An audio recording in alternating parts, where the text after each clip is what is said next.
several weeks before May 1st in 70, Kent started filling up with, I called them hippies. Young people who definitely were not students at that point. Right, who dressed differently. A lot of them had dogs. A lot of Kent people didn't know what was happening and stopped walking downtown because the town was filled with these hippies for couple of weeks at least before May 1st. And a lot of the rooming houses around Kent were loaded with these people living, and some of them who didn't have a place to stay were living in the woods up behind the university between Allerton Apartments. There used to be a big woods. They were sleeping in that woods. Nobody knew what was going on. I mean, nobody was alarmed at that time. About a week before May 1st, two men came in the store and introduced themselves to my brother who owned the store and showed him their credentials. They were in ordinary clothes. They announced that they were going to be sitting at the U-counter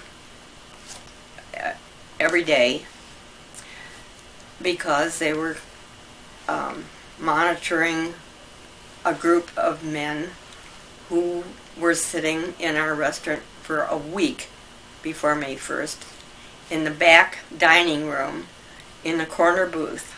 They would come in early in the morning and sit there all day long, never leaving, but all day long people would be coming in the store and leaving. And this is Hahn's, or this is... This is Hahn's. Yeah. Fine Foods. Right on Water Street. Right on Water Street, 116 South Water.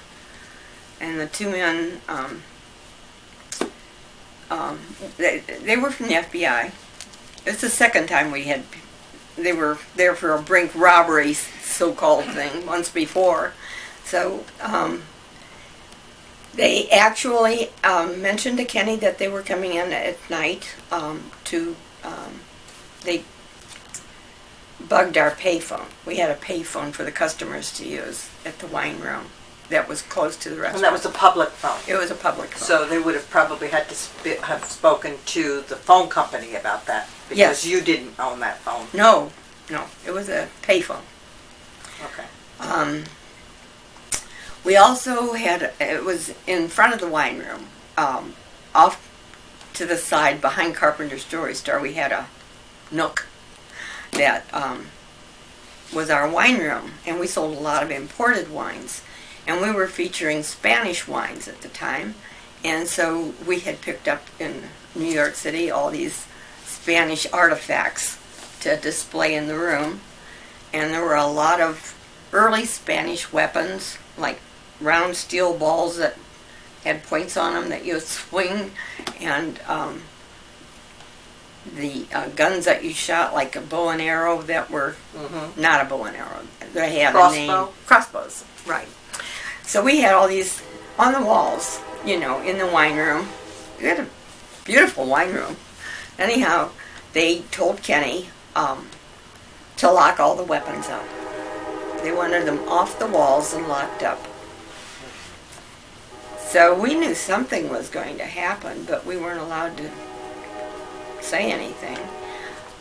Only my brother knew about it. He told me about it, and Vern Bachtel, who is still living in the area, knew about it because he was living with Kenny at his house. So he knew about it. So Vern's last name was Bachtel? Bachtel. B-A-C-H-T-E-L. He also knew this was going on because he would hear Kenny and I talking because he was right there. And Keith knew about it. Did they give these men a name that sat in the back of your store? They said they were part of the Chicago 7 that had been in Chicago disrupting the Democratic Convention. And they moved from Chicago to Kent.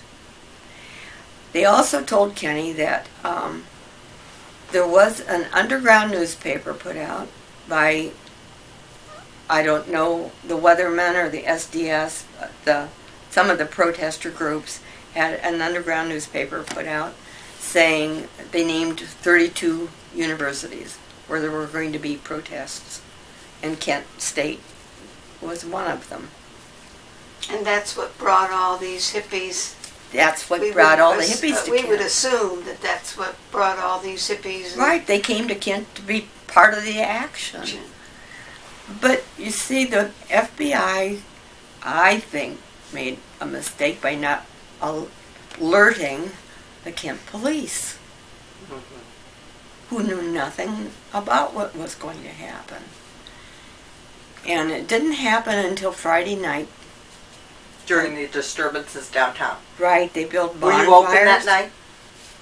Yes, we were open till 10 o'clock that night. Right. They built bonfires in the streets. We got a telephone call. Our window was full of children's birthday cakes. And we had merry-go-round cakes. We had all kinds of I remember. cakes for, football cakes, whatever, for children. And one of them had soldiers. And the telephone call said, unless the cake with the soldiers came out of the window would be broken.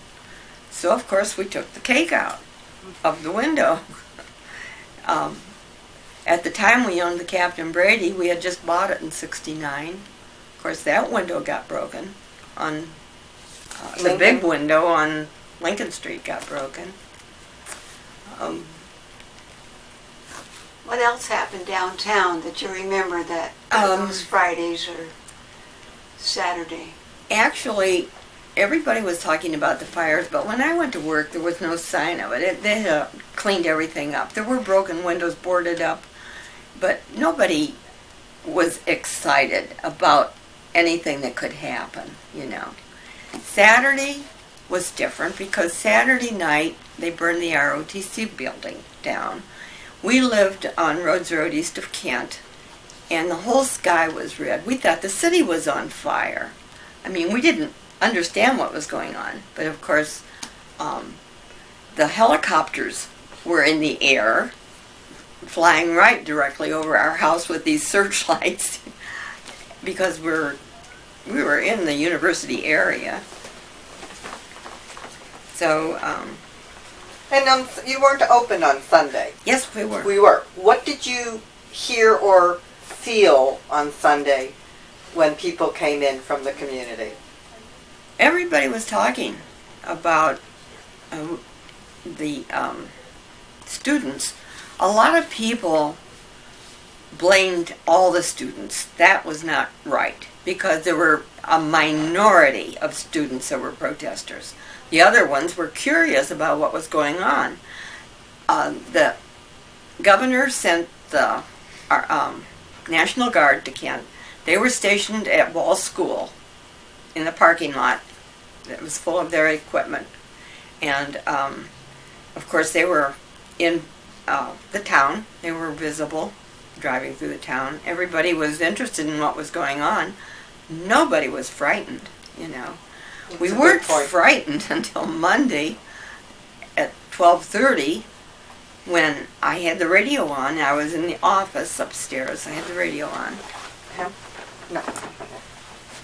And they announced that National Guardsmen had been killed.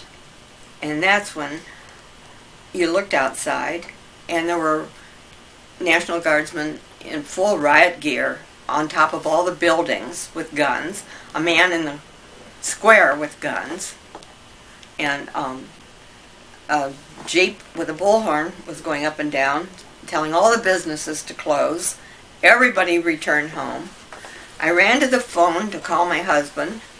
When I lifted the receiver down, there was no dial tone. Everybody was talking. You couldn't get through on the phone to anybody. I had kids in every school, one in Wall School, one in Davie School, one in Roosevelt School. My husband was in a different school. And of course all the schools were closed. And it was frightening. It was frightening that anything like that could happen in Kent. I remember a character walked through Kent dressed as Uncle Sam. Do you remember? No, I The- don't. I don't remember that. trying to be, letting us all know that we were anti-American, and he had a tall hat, and he dressed up as Uncle Sam, and he walked through town. Well, I was traumatized about my kids, because when you saw all these people standing on top of the buildings with guns, you didn't know for sure what was going to happen. I know. But we closed up. I'm not sure. I went straight home, or we huddled in the bakery in the store. But all the customers left. I mean, we locked the doors, turned out all the lights. When they closed the schools, is that They when? closed the schools and sent all the kids Yes, home. is that when you closed the bakery? Everybody closed right away. Right away. We're ordered to right away. The Oh, you schools were closed. ordered to? Yes, By who? by this Jeep that was going up and down the streets from the National Guard With a with a bullhorn. with a bullhorn. He went up and down Main Street and Water Street ordering everybody to close immediately. All people leave the streets, go home. Go home. Hmm. Yeah, they thought carloads of people were going to come into Kent with guns. I don't know what they thought. I know they had Kent cordoned off Yes, that night. because all of our bakers lived out of town, and they had to stop and be searched and go home. And when they came back to work the next night, they had to stop and be searched and show where they were headed.